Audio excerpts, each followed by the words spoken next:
कोटा जिले में एक मामला सामने आया है जहां हॉस्टल में छात्राओं को बेरहमी से पीटा जा रहा है। इस घटना का वीडियो सोशल मीडिया पर वायरल हो रहा है। जानकारी के अनुसार जिले के सांगौद हिंगी में सामाजिक न्याय और अधिकारिता विभाग की ओर से संचालित डॉक्टर भीमराव अंबेडकर बालिका आवासीय स्कूल में पढ़ रही बालिकाओं से स्कूल के प्राचार्य द्वारा मारपीट करने का गंभीर मामला सामने आया है। इस मारपीट का वीडियो भी सोशल मीडिया पर वायरल हुआ, जिसमें बालिकाओं ने स्कूल के प्राचार्य पर मारपीट करने समेत कई गंभीर आरोप लगाए हैं। करीब 4.5 मिनट के वायरल वीडियो में स्कूल की बालिकाएं अपनी पीड़ा को लेकर खुलकर बोल रही हैं। वीडियो में बालिकाओं ने प्राचार्य सुरेश कुमार मीणा पर कई गंभीर आरोप लगाए। परिजन मिलने आते हैं तो उनसे भी बुरा बर्ताव किया जाता है। विरोध करने पर टीसी काटने की धमकी दे दी जाती है। कपड़ों को लेकर भी आपत्ति जताई जाती है। और इस पूरे घटनाक्रम के बाद सांगोद थाना पुलिस ने छात्रावास का मुआयना किया और छात्रावास के प्राचार्य सुरेश कुमार मीणा को हिरासत में लिया।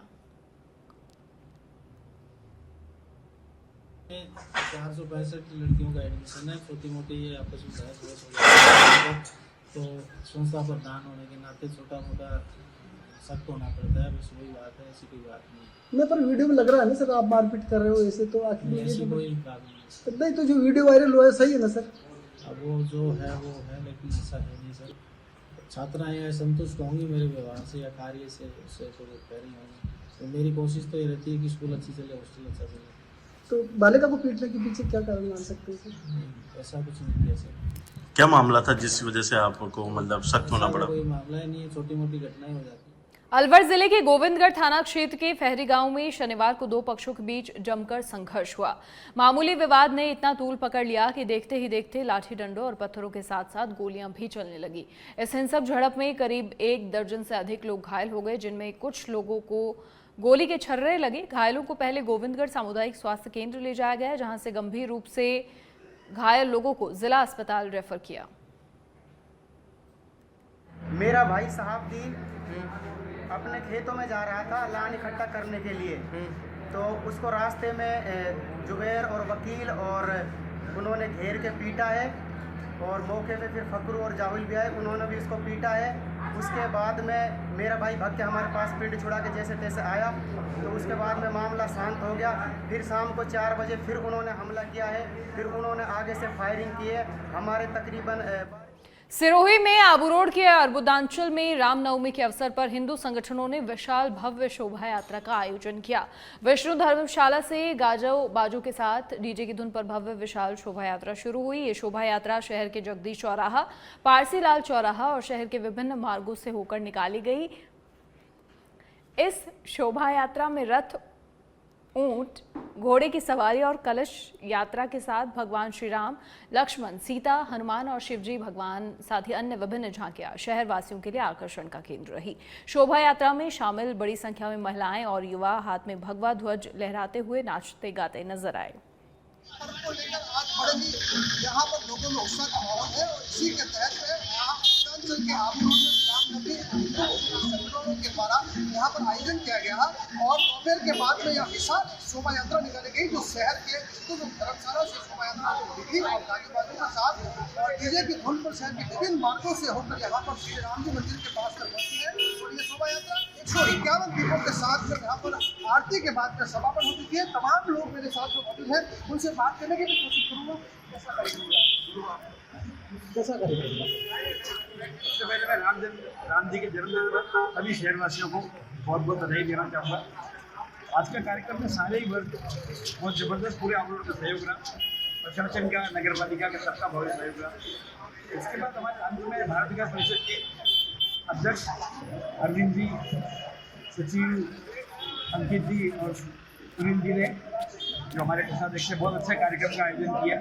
कैसा कार्यक्रम आपके नेतृत्व में? आज भारत विकास परिषद की तरफ से एक आर्थिक आयोजन किया गया था, जिसके अंदर 101 के लिए पैसा फ्री प्रचलित किया और बहुत ही शानदार और बहुत अच्छा हिंदू परिषद और भारत विकास परिषद के बहुत ही अच्छा। तो देखिए यहाँ पर ये रामनवमी का त्योहार जो पर्व था बड़े हर्षोल्लास के साथ मनाया गया। ऐसे में यहाँ पर जो महिलाओं में भी है खासा उत्साह देखने को मिला।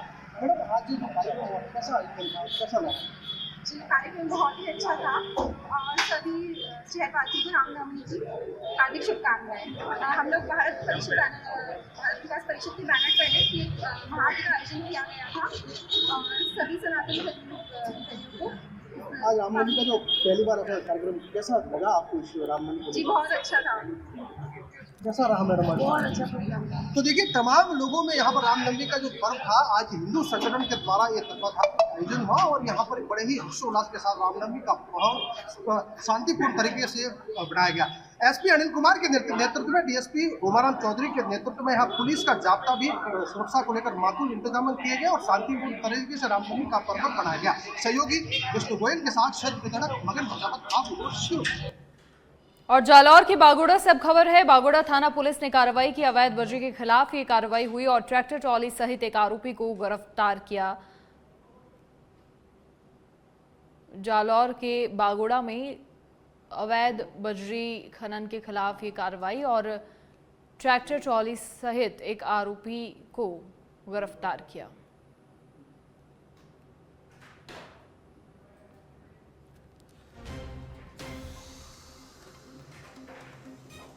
सिरोही जिले के आबू रोड में गर्मी के मौसम में अरावली की पहाड़ियों में आग लगने का सिलसिला शुरू हुआ, जो अब थमने का नाम नहीं ले रहा।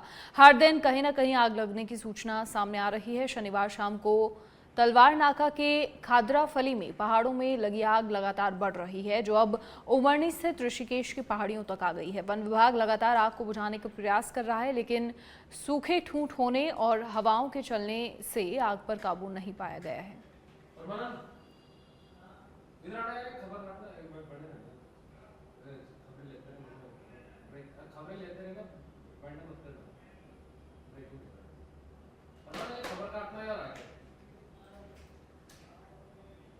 प्रदेश में प्रशासन के जरिए पूर्व में ही इस वर्ष अत्यधिक गर्मी और हीट वेव का अलर्ट जारी किया जा चुका है। हीट वेव के अलर्ट को देखते हुए प्रशासन ने अपनी पूरी तैयारी कर ली है और राजस्थान एमबीबीएस डॉक्टर्स एसोसिएशन के साथ अन्य कई संस्थाओं ने मुख्यमंत्री और चिकित्सा मंत्री को पत्र लिखकर इस विकट परिस्थिति से निपटने के लिए अवगत करवाया है। राजस्थान के अंदर अभी जो है लू तापघात और हीटवेव का दौर चल रहा है। सभी सरकारें जो है इसको दूर करने के लिए सारी कोशिशें कर रही है, लेकिन इस बीच एक आदेश आता है जो हमारे यूटीबी पे जो डॉक्टर कार्यरत है, जो हमारे चिकित्सक यूटीबी पे लगे हुए हैं, जिन्होंने कोविड काल के अंदर भी जो अपनी सेवाएं दी थी, उनको जो है निकालने का एक जो आदेश आता है, उससे सभी जो डॉक्टरों के अंदर है कहीं ना कहीं एक रोष की भावना है, क्योंकि यूटीबी चिकित्सकों ने हमारे कोविड के अंदर महत्वपूर्ण भूमिका निभाई थी और अगर आप निकाल देते हो तो कहीं ना कहीं जो ग्रामीण क्षेत्र के अंदर जो सुविधाएं जो ग्रामीण लोगों को मिल रही है उसके अंदर जो है मुसीबत का सामना करना पड़ सकता है, क्योंकि अभी जो हीटवेव का समय है, लू तापघात का समय और मौसमी बीमारियां भी अपने चरम के ऊपर है। तो हम यूनाइटेड डॉक्टर फ्रंट की तरफ से ये अपील करते हैं कि हमारे जो भी यूटीबी पे चिकित्सक जो लगे हुए हैं। खबर चूरू के सरदार शहर से है, जहां खेजड़ा गांव के पास एक भीषण सड़क हादसे में शादी की खुशियां पल भर में मातम में बदल गई। दरअसल शादी का सामान लेने सरदार शहर आ रहे 4 युवकों की कार मोड़ पर अनियंत्रित होकर पेड़ से टकरा गई और पलट गई। हादसे में 2 युवकों की मौके पर ही मौत हो गई, जबकि 2 गंभीर रूप से घायल हो गए। हादसे की सूचना पर 108 एम्बुलेंस की सहायता से घायलों को सरदार शहर के राजकीय अस्पताल लाया गया, जहां से दोनों घायलों को हायर सेंटर रेफर किया गया। सूचना भी खेजरा से सबके बीच में एक कार अनियंत्रित होकर पेड़ मारी, जिसमें खेजरा के 2 व्यक्ति खेजरा के थे और 2 व्यक्ति बांगा से थे।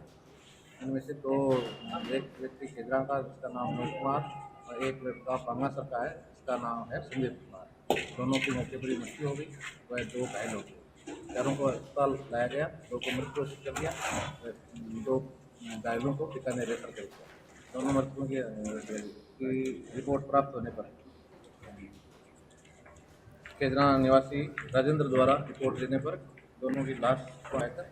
और अब बांसवाड़ा से बड़ी खबर, जहां बांसवाड़ा में मां की ममता शर्मसार हुई है। मां ने अपने ही कलेजे के टुकड़े को झाड़ियों में फेंक दिया। दाहोद रोड के बड़ोदिया गांव के पास झाड़ियों में नवजात मिला और आवाज पर आसपास के ग्रामीण एकत्रित हुए। चिकित्सा विभाग की टीम ने नवजात को वार्ड में भर्ती करवाया। नवजात की हालत नाजुक है और जिला अस्पताल में इलाज जारी है। तो एक बार फिर से मां की ममता शर्मसार हुई है। बांसवाड़ा से खबर, जहां एक मां ने अपने ही नवजात बच्चे को झाड़ियों में फेंक दिया। जैसे ही बच्चे के रोने की आवाज आई, आसपास के ग्रामीण एकत्रित हुए और चिकित्सा विभाग की टीम ने नवजात को अस्पताल में भर्ती करवाया।